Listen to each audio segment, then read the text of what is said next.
Okay, this is what we call our talent assessment tool. Everybody wants to know where they're at, how well they're doing, because feedback is the breakfast of champions, okay? So I'm just going to give you the first overall glance at this, then we'll kind of break it down into more detail. So the vertical axis is about the type of energy that they bring to work. Is that energy positive? Are they encouraging and affirming people?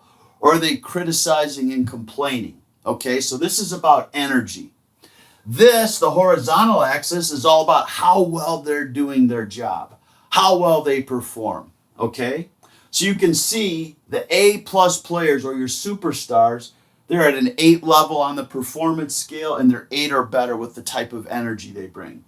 So A's, we can have some A's that are 7s too and 6+s because they're pretty much doing their job and they're doing their best to bring the right kind of energy.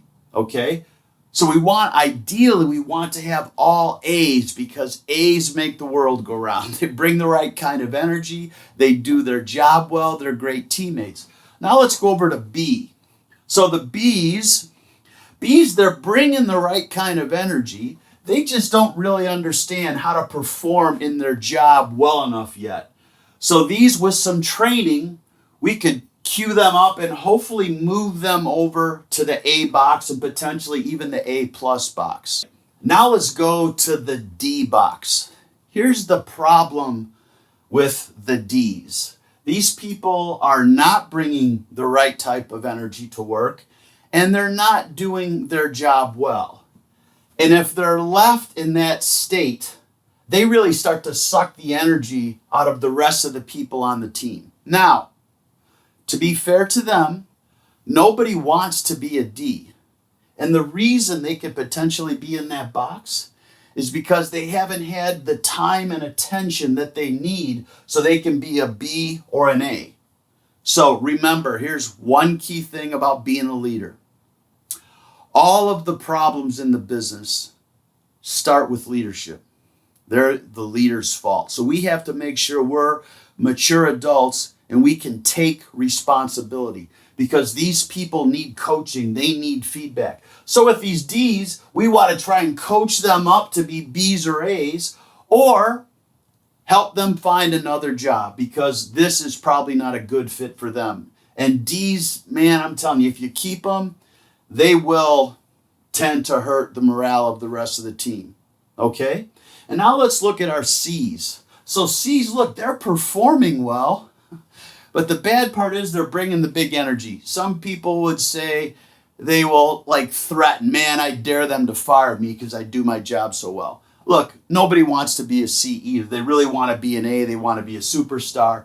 They probably have not had the coaching or time spent with them. And they may be an employee that's been with you for a good long while doing good work. But we have been so caught up in working in the business that we have not given them the courage, the encouragement, and the feedback that they need to be a great A player. So here's something I'd like you to do. Take yourself, do this talent assessment on yourself as a leader in the business. Where do you think you would fall? Which quadrant would you be in? Would you be in the A quadrant, the B quadrant, the D quadrant, the C quadrant? Then here's the question I want you to ask. Being loving to yourself and encouraging yourself, how would you coach yourself up? What do you feel you would need to do to become that A+ person? Okay? Think that through. What do you think you would need to do to be in the 8 and 8 box? The 8+ energy box, the 8+ performance box. Because how you do this and how you do this with yourself, that's the same way I want you to do it with your teammates. Couple key tips.